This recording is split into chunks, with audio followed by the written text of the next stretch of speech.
नमस्कार। फिर एक बार आपके सामने मैं हूं रविंद्र जैन, देश और जनता के हित में सदैव तत्पर बात करने वाला।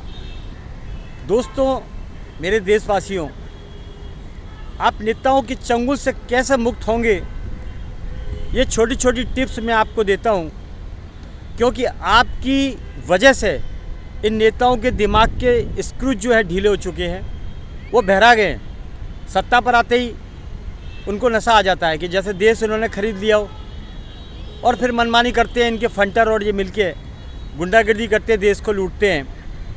इनका काम कुछ भी नहीं है। सब आईपीएस अधिकारी, नीचे के लोग काम करते हैं, रिपोर्ट देते हैं, ये उस पर साइन करते हैं। इनका काम कुछ भी नहीं है। अच्छा, ज़िंदगी भर पेंशन, मुफ्त की घर, मुफ्त का खान पान प्योर एकदम, और घूमना फिरना, गाड़ी घोड़े सब मुफ्त, और सत्ता में आके ये इतनी संपत्ति बनाते हैं कि इन्हें मालूम है कि मौका तो मिलेगा नहीं। जनता इतनी भी पागल नहीं है कि जितना ये समझते हैं। अच्छा, जनता तो इसलिए डरती है कि इनके खिलाफ जो बोलता है उसे एक पुलिस के जरिए फंसवा देते हैं। अच्छा, पुलिस भी ऐसी है भाई, पुलिस को स्टार बनाने आगे, तो पुलिस भी नेताओं को सम्मान करने के लिए, मान रखने के लिए इनके कहे अनुसार केस डाल देती है। अच्छा, पुलिस के पास सिस्टम भी ऐसे होते हैं, जिन्हें उन्हें फंसाना है तो फंसा ही देंगे, कोई सवाल ही पैदा नहीं है। फिर वो कोर्ट में लड़ते रहो। तो मेरा माननीय सर्वोच्च न्यायालय जी, आपसे भी ऐसी विनती है कि नेताओं के कहने पर अगर पुलिस किसी को फंसाती है गलत, तो उनके ऊपर वो जितना जेल में रहता है उतनी सज़ा उनको भी मिले, और जुर्माना तो ऐसा लगाया जाए कि किसी की गलत बात सुन के किसी को गलत ना फंसाया जाए। ऐसा भी कानून का प्रावधान होना चाहिए। मजाक बना रखा भारत में।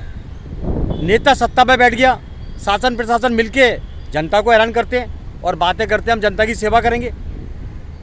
आज तक समझ में नहीं आया अभी तक कि सेवा के नाम पर जनता की खाल उधेड़ देते हैं ये लोग। इनके चंगुल में फंस जाओ एक बार, आपको नंगा कर देंगे। कितने किस्से आते हैं कि ज़्यादातर जेल में ऐसे लोग बंद हैं जो बेचारे शरीफ हैं, जिन्होंने गुनाह किया ही नहीं है, लेकिन बस नेताओं की गुंडागिर्दी, देश सेवा के नाम पर गुंडागिर्दी नहीं चलेगा। भारत में क्रांति आएगी अगर ये अत्याचार करेंगे। जैसे अंग्रेज़ों ने किया वो साफ हो गए, मुग़लों ने किया वो साफ हो गए। हालांकि ठीक है, लोगों का बलिदान तो होता है, लेकिन अभी जो ऐसी हरकत कर रहे हैं, दूध में मिलावट है, घी में मिलावट है, जो हॉस्पिटल है वह लंबे लंबे बिल आते हैं। कोई डॉक्टर बोलता है किडनी फेल हो गई, लीवर फेल हो गया, कितने झूठ बोलते हैं, धंधा करते हैं बड़ा बड़ा। यानी इनको भी शर्म नहीं है। डिलीवरी ओरिजिनल हो सकती है, बाहर के देशों में होती है, यहाँ पेटी काट देते हैं, माल बनाना है। वो कहते हैं डिलीवरी अगर ओरिजिनल हुई तो 5,000 आएंगे, यूँ 10-12 लाख रुपए आएंगे। यानी ये भी एक तरीके से दैत्य हो गए। भगवान तो किसी को बोलो ही मत, आप कलयुग है। चंद पैसों के लिए सौदा करने वाला अगर वो नेता है, शासन प्रशासन है, तो उसको दलाल की श्रेणी में लाया जाए माननीय सर्वोच्च न्यायालय जी। क्योंकि ये जो ओहदे हैं, सत्ता एक सम्मानित एक स्टेज है, शासन प्रशासन, ये एक पोस्ट होती है अच्छी, लेकिन यहाँ भी अगर धंधे होंगे, गैर कानूनी काम होंगे, तो बड़ा शर्म का विषय है भारत के लिए। भारत किसका देश है? राजा हरिश्चंद्र रहे, राम रहे, सीता रहे, लक्ष्मण रहे, कृष्ण रहे, ऋषि मुनियों ने ऐसे ऐसे इतिहास रचे। परशुराम का देश है। भारत की भूमि ऋषि मुनियों से पटी पड़ी है। ऐसे ऐसे ऋषि मुनि मौजूद हैं जिन्होंने भारत के बारे में, भारत के लिए क्या नहीं किया। लेकिन सवाल ये पैदा होता है कि चंद नेता, ये गंदगी 1947 के बाद से जो पैदा हुई है भारत के अंदर, नेताओं की अरबों रुपए बनाते हैं, काम धंधा कुछ है नहीं, और सबसे ज़्यादा इसमें गुंडे, बदमाश, चैन खींचने वाले, ड्रग्स के लुटेरे, वसूली करने वाले वही नेता बनते हैं। ये नेता है क्या? माननीय सर्वोच्च न्यायालय जी बताइए, नेता है क्या आखिर?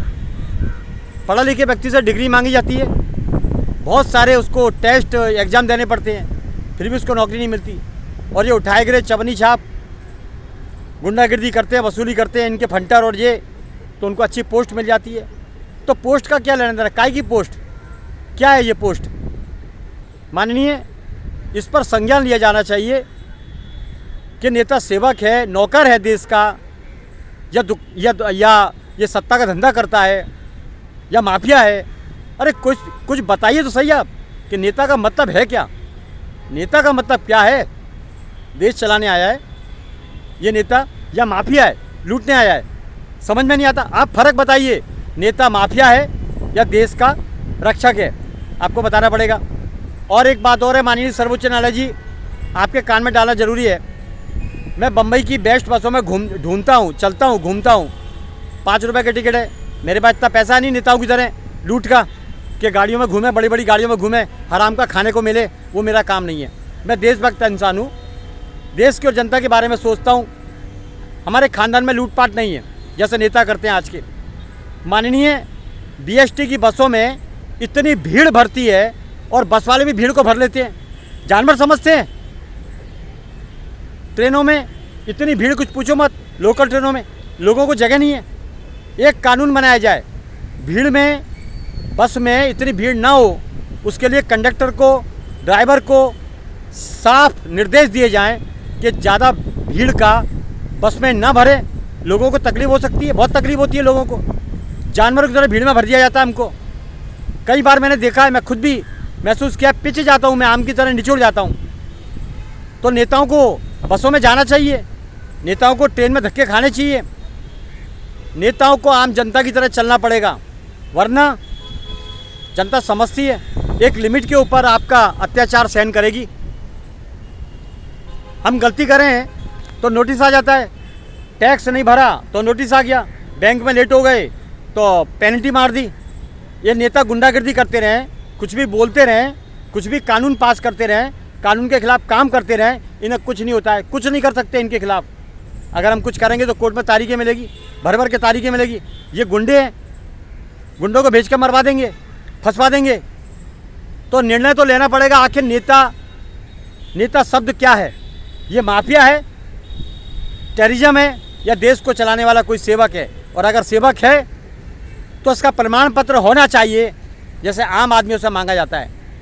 आज लोगों को बसाया जा रहा है, उल्टे सीधे लोगों को, बांग्लादेश से लोगों को भरा जा रहा है, अवैध कब्जे कराए जा रहे हैं। महाराष्ट्र के मुंबई के अंदर फेरी वालों का एक अड्डा बन चुका है मुंबई। अवैध कारोबार खुलेआम होते हैं, नशे के धंधे होते हैं, शीशियाँ बेची जाती हैं नशे की। इसमें मिला हुआ है शासन और प्रशासन। 100% इनको माल खाना है। माल खाने के लिए ये शासन प्रशासन में आते हैं। मतलब कितनी बड़ी गंदगी है, जैसे जानवर होते हैं 24 घंटे खाते रहते हैं। इसी तरह इन्होंने अपना ईमान, धर्म, शर्म 99% इन लोगों ने बेच दिया है। इसीलिए कोई सिस्टम नहीं है, न सिस्टम है न शिष्टाचार है। ऊपर से नीचे तक गंदगी भरा भ्रष्टाचार है। ये नहीं चलेगा, नहीं चलेगा। जिस देश में कर्तव्य का अगर सौदा होता है, उस देश की बुनियाद कमज़ोर हो जाती है, बेहद कमज़ोर हो जाती है। आप समझ लीजिए बहुत ज़्यादा टाइम नहीं जाएगा इस बुनियादी ढांचे को गिरने में, और इसके जिम्मेदार भारत का 99% नेता और शासन प्रशासन होगा। आप चिंता मत करिए, अगर भारत गुलाम हुआ तो उसमें आपकी औलादें भी निपटेगी, वो भी मुगलों की तरह पीड़ित होंगी, उन्हें भी जलील किया जाएगा।